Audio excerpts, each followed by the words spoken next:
पंडित श्रीराम शर्मा आचार्य जी द्वारा मार्च 1980 में शांति कुंज परिसर में दिए गए उद्बोधन के आधार पर उपासना, साधना व आराधना पुस्तक का हम स्वाध्याय कर रहे हैं। ऑडियो 2। साधना के पश्चात आराधना की बात बताता हूँ आपको कि आराधना क्या है और किसकी की जानी चाहिए। आराधना कहते हैं समाज सेवा को, जन कल्याण को। सेवा धर्म वह नकद धर्म है जो हाथों हाथ फल देता है। इसमें पहले बोना पड़ता है। आज से 60 वर्ष पूर्व हमारे पूज्य गुरुदेव ने हमारे घर पर आकर दीक्षा दी और ये कहा कि तुम बोने और काटने की बात मत भूलना। कहीं से भी कोई चीज़ फोकट में नहीं मिलती है, चाहे वे गुरु हो या भगवान हो। हाँ, यह हो सकता है कि बोया जाए और काटा जाए। हम मक्के का एक बीज बोते हैं तो न जाने कितने हजार हो जाते हैं। वही बाजरे के साथ भी होता है। उन्होंने हमसे कहा कि बेटे, फोकट में खाने की विद्या व मांगने की विद्या छोड़कर बोने और काटने की विद्या सीख, इससे ही तुम्हें फायदा होगा। उन्होंने उसके लिए विधान भी बतलाया कि तुम्हें 24 साल तक गायत्री के महापुरुष चरण करने होंगे। इस समय जौ की रोटी एवं छाछ पर रहना होगा। उन्होंने जो भी विधि हमने बताई उसे हमने नोट कर लिया था। इसमें उन्होंने हमें एक नई विधि बतलाई। वह विधि बोने और काटने की थी। उन्होंने कहा कि जो कुछ भी तेरे पास है उसे भगवान के खेत में बो दे।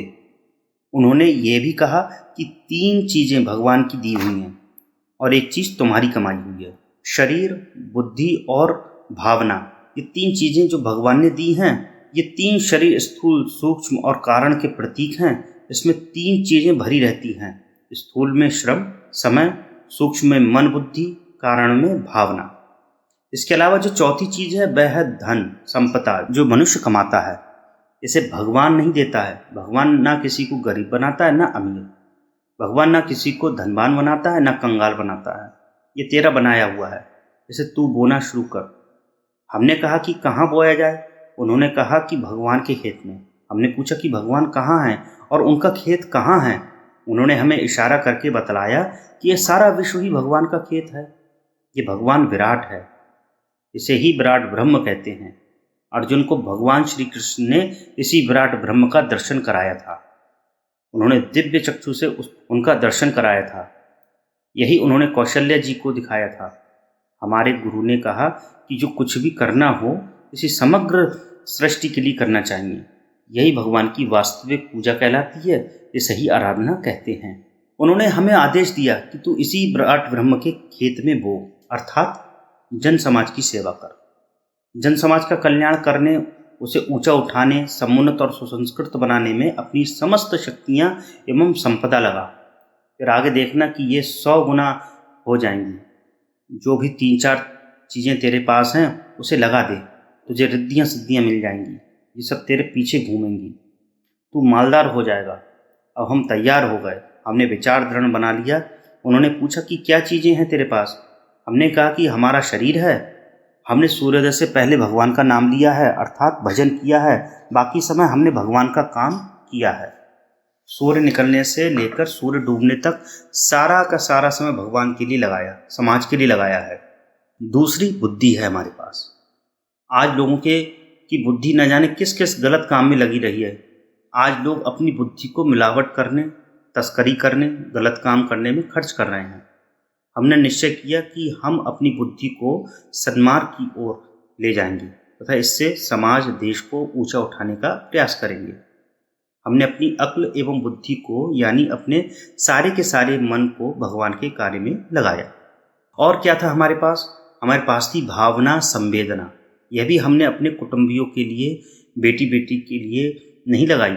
हमने अपनी भावना एवं संवेदना के माध्यम से इस संसार में रहने वाले व्यक्तियों के दुखों के निवारण के लिए हमेशा उपयोग किया। हमने हमेशा ये सोचा कि हमारे पास कुछ है तो उसे किस तरह से बांट सकते हैं। अगर किसी के पास दुख है तो उसे किस तरह से दूर कर सकते हैं। यही हमने अपने पूरे जीवन काल में किया है। इसके अलावा जो भी धन था उसे भी भगवान के कार्य में खर्च कर दिया। इससे हमें बहुत मिला, इतना अधिक मिला कि हम आपको बतला नहीं सकते। हमें लोग कितना प्यार करते हैं ये आपको नहीं मालूम।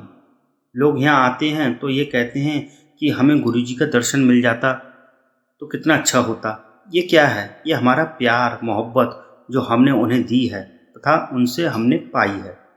गांधी जी ने भी दिया था एवं उन्होंने भी पाया है, हमने तो कहीं अधिक पाया है। मरने के बाद तो कितने ही व्यक्तियों की लोग पूजा करते हैं, भगवान बुद्ध की पूजा करते हैं, मरने के बाद भगवान श्री कृष्ण की जय बोलते हैं, जबकि उस समय लोगों ने उन्हें गालियां दी थीं। हमारे मरने के बाद कोई आरती उतारेगा कि नहीं, मैं नहीं कह सकता, परंतु आज कितने लोगों ने आरती उतारी है, प्यार किया है, इसे हम बतला नहीं सकते। ये क्या हो गया है? यह है हमारा बोया एवं काटा का सिद्धांत। यह है हमारी आराधना समाज के लिए, भगवान के लिए। मित्रों, हमने पत्थर की मूर्ति के लिए नहीं वरन समाज के लिए काम किया है। पत्थर की मूर्ति को भगवान नहीं कहते हैं, समाज को ही भगवान कहते हैं। हमने ऐसा ही किया है। हमें दो मालियों की कहानी हमेशा याद रहती है। एक राजा ने एक बगीचा एक माली को दिया तथा दूसरा बगीचा दूसरे माली को। एक ने तो बगीचे में राजा का चित्र लगा दिया और नित्य चंदन लगाता, आरती उतारता तथा 108 परिक्रमा करता रहा। इसके कारण बगीचे का कार्य उपेक्षित पड़ा रहा, बगीचा सूखने लगा। दूसरा माली तो राजा का नाम भी भूल गया, परंतु वह निरंतर बगीचे में खाद पानी डालने, निराई करने का काम करता रहा। उससे उसका बगीचा हरियाली से भरा पूरा होता चला गया। राजा एक वर्ष बाद बगीचा देखने आया तो पहले वाले माली को उसने हटा दिया, जो 108 परिक्रमा करता और आरती उतारता था। दूसरे उस माली का अभिनंदन किया, उसे ऊंचा उठा दिया, जिसने वास्तव में बगीचे को सुंदर बनाने का प्रयास किया था। हमारा भगवान भी उसी तरीके का है। उन्होंने कहा था कि जो कुछ भी करना भगवान के लिए करना, समाज के लिए करना। हमने सारी जिंदगी इसी तरह का काम किया और जितना किया है उतना पा लिया है। आगे जो हम करेंगे उसके एवज में भी हम पाते रहेंगे। आपका तो हमेशा दिल धड़कता रहता है। आपको तो भगवान का नाम लेना सहज मालूम पड़ता है, पर भगवान का काम करना मुश्किल पड़ता है तथा उसके लिए पैसा लगाना तो और भी मुश्किल मालूम पड़ता है। यह आपके लिए मुश्किल हो सकता है, परंतु हमारे लिए तो यह एकदम सरल है। हमारे दिमाग, शरीर, साहित्य, हमारे प्लानिंग को देख लीजिए। ये हमारी सिद्धियां हैं। ज्ञान की था पा ले लीजिए, हमारे धन की जानकारी ले लीजिए, हमारी भावना को देख लीजिए। कितने लोग हमारे दर्शन का लालायित रहते हैं। ये सारी हमारी प्रत्यक्ष सिद्धियां हैं। रिद्धियां तो हमारी दिखलाई नहीं पड़ती। हमें खूब आराम से नींद आ जाती है, पास में नगाड़ा भी बजता रहे तो भी कोई परवाह नहीं। चिंता हमारे पास नहीं है, अब निर्भीक हैं। आत्मसंतोष हमारी सिद्धि है, रिद्धि है। हमारा लोक सम्मान बहुत है। लोक सम्मान उसे कहते हैं जिसमें जनता का सहयोग मिलता है। भगवान का अनुग्रह भी हमें मिला है। अनुग्रह कैसा होता है? कहते हैं कि देवता ऊपर से फूल बरसाते हैं, हमारे ऊपर हमेशा फूल बरसते रहते हैं, जिसे हम प्रोत्साहन, साहस, हिम्मत, प्रेरणा, उत्साह, उम्मीद कह सकते हैं। देवता इसे हमारे ऊपर बरसाते रहते हैं। मित्रों, हम अपने पिता के वफादार बेटे हैं। हमने उनके धन को पाया है क्योंकि हमने उनके नाम को बदनाम नहीं किया है। हमने अपने पिता की लाज रखी है। हमने अपने पिता के व्यवसाय को जिंदा रखा है। हमने उनके बगीचे को हमेशा हरा भरा तथा अच्छा बनाने का प्रयास किया है। मनुष्यों को सुसंस्कारी तथा समुन्नत बनाने के लिए जो भी संभव था उसे हमने पूरा किया है। हमारे पिता हमसे हमेशा प्रसन्न रहते हैं। युवराज वह होता है जो अपने पिता के समान हो जाता है। हम अपने पिता के युवराज हैं। हम अपने पिता के समकक्ष हो गए हैं। हमने पिता को गुंबज की आवाज प्रतिध्वनि के रूप में देखा है। जो शब्द हमने कहा वैसा ही सुनने को मिला। हमने कहा जो कुछ भी हमारे पास है वह आपका है। उसने भी ऐसा ही कहा कि जो कुछ हमारे पास है वह तुम्हारा है। हमने कहा कि हमें नहीं चाहिए आपका, उसने भी वैसा ही कहा। भगवान हमेशा हमारे बॉडीगार्ड के रूप में फिरता रहता है। वह कहता है कि कभी भी हिम्मत मत हारना, साहस मत खोना, किसी से डरना मत। जो तुम्हें तंग करेगा उसे हम ठीक कर देंगे, उसकी नाक में दम कर देंगे। वह परेशान एवं हैरान हो जाएगा, उसे हम धूल में मिला देंगे। हमारा बॉडीगार्ड आगे आगे चलता है, हम उसके पीछे चलते हैं। हमारा पायलट आगे चलता है, बॉडीगार्ड पीछे चलता है। हम सुरक्षित होकर मिनिस्टर के तरीके से शानदार ढंग से चलते हैं। यह हमारा प्रत्यक्ष चमत्कार है जो आप देख रहे हैं। आध्यात्मिक क्षेत्र में सिद्धि पाने के लिए अनेक लोग प्रयास करते हैं, पर उन्हें सिद्धि क्यों नहीं मिलती है? साधना से सिद्धि पाने का क्या रहस्य है? इस रहस्य को न जानने के कारण ही प्रायः लोग खाली हाथ रह जाते हैं। मित्रों, साधना की सिद्धि होना निश्चित है। साधना सामान्य चीज नहीं है, यह असामान्य चीज है, परंतु साधना को साधना की तरह किया जाना परम आवश्यक है। साधना कैसी होनी चाहिए, इस संबंध में हम आपको पुस्तकों का हवाला देने की अपेक्षा एक बात बताना चाहते हैं जिसकी आप जांच पड़ताल कभी भी कर सकते हैं। हम 75 साल के हो गए हैं। कहने का मतलब यह है कि हमारे पूरे 75 साल साधना में व्यतीत हुए हैं। यह हमारा जीवन एक खुली पुस्तक के रूप में है। हमने साधना की है, उसका परिणाम मिला है, और जो कोई भी साधना करेगा उसे भी परिणाम अवश्य मिलेगा। हमें कैसे मिला, इसके संदर्भ में हम 2 घटनाएं सुनाना चाहते हैं। पहली बार हमारे पिताजी हमें महामना मदन मोहन मालवीय जी के पास यज्ञोपवीत एवं दीक्षा दिलाने के लिए बनारस ले गए थे। मालवीय जी ने काशी में हमें यज्ञोपवीत भी पहनाया और दीक्षा भी दी। उस समय उन्होंने हमें बहुत सी बातें बतलाई। उस समय हमारी उम्र बहुत कम यानी 9 वर्ष की थी, परंतु 2 बातें हमें अभी भी ज्ञात हैं। पहली बात, उन्होंने कहा कि हमने जो गायत्री मंत्र की दीक्षा दी है वह ब्राह्मणों की कामधेनु है। हमने पूछा कि यह अन्य लोगों के लिए नहीं है। उन्होंने कहा कि नहीं, ब्राह्मण जन्म से नहीं कर्म से होता है। जो ईमानदार, नेक, शरीफ है तथा जो समाज के लिए, देश के लिए, लोकहित के लिए जीता है उसे ब्राह्मण कहते हैं। एक औसत भारतीय की तरह जो जिए तथा अधिक से अधिक समाज के लिए लगा दे उसे ब्राह्मण कहते हैं।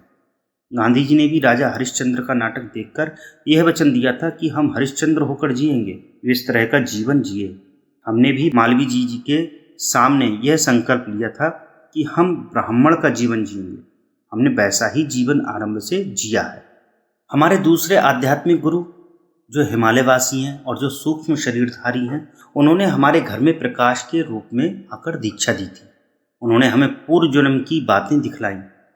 उसके बाद उन्होंने हमें गायत्री मंत्र की दीक्षा दी। हमने कहा कि गायत्री मंत्र की दीक्षा तो हम पहले से लिए हुए हैं, फिर दोबारा देने का क्या अर्थ है। उन्होंने कहा कि आपके पहले गुरु ने यह कहा था कि ये ब्राह्मणों की गायत्री है। अब हम ये बतलाते हैं कि बो और काटो, इस मंत्र के अनुसार हमने अपने पिता की संपत्ति को भी लोक मंगल में लगा दिया। हमने बोया और पाया है। इसके साथ ही उन्होंने कहा कि इसके अलावा अन्य 4 चीज़ों का भगवान के खेत में लगाना चाहिए। समय, श्रम, बुद्धि जो भगवान से मिली हैं, धन वह है जो संसार में कमाया जाता है। ये चारों चीज़ें हमने समाज में लगा दी। इसके द्वारा हमारी पूजा, उपासना एवं साधना हो गई। हमारे ब्राह्मण जीवन का यही चमत्कार है, यही मेरी पूजा है। समय के बारे में आप देखना चाहे तो इन 75 वर्षों में हमने क्या किया है, कितना किया है, वह आप देख सकते हैं। हमने भगवान यानी जो अच्छाइयों का समुच्चय है उसे समर्पण करके ये सब किया है। हमारी उपासना और साधना ऐसी है कि हमने सारी जिंदगी भर धोबी की तरीके से अपने जीवन को धोया है और अपनी कमियों को चुन चुन कर निकालने का प्रयत्न किया है। आराधना हमने समाज को ऊंचा उठाने के लिए की है। आप यहाँ आइए और देखिए। अपने मुख से अपने बारे में कहना ठीक बात नहीं है। आप यहाँ आइए और दूसरे के मुख से सुनिए। यह सामान्य व्यक्ति नहीं है, सामान्य व्यक्ति है। यह हमें उपासना, साधना और आराधना के द्वारा मिला है। आप अगर इन तीनों चीज़ों को समन्वय अपने जीवन में करेंगे तो मैं आपको विश्वास दिलाता हूँ कि आपको साधना से सिद्धि अवश्य मिलेगी। हमारे जो भी सहयोगी, सखा, सहचर एवं मित्र हैं, उनसे हम यही कहना चाहते हैं कि आप केवल अपने तथा अपने परिवार के लिए ही खर्च मत कीजिए, वरन कुछ हिस्सा भगवान के लिए भी खर्च कीजिए। साथ ही हम ये भी कहते हैं कि बोइए और काटिए, फिर देखिए कि जीवन में क्या क्या चमत्कार होते हैं। आप जनहित में, लोक मंगल में, पिछड़ों को ऊंचा उठाने में अपना श्रम, समय, साधन लगाइए। अगर आप इतना करेंगे तो विश्वास रखिए आपको साधना से सिद्धि मिल सकती है। हमने इसी आधार पर पाया है और आप भी पा सकेंगे, परंतु आपको सही रूप से इन तीनों को पूरा करना होगा। आपकी साधना तब तक सफल नहीं होगी जब तक आप हमारे साथ कदम से कदम मिलाकर नहीं चलेंगे। यदि आप हमारे कंधे से कंधा मिलाकर और कदम से कदम मिलाकर चल सके तो हम आपको यकीन दिलाते हैं कि आपका जीवन धन्य हो जाएगा। पीढ़ियां आपको श्रद्धा पूर्वक याद रखेंगी। आज की बात समाप्त। ओम शांति।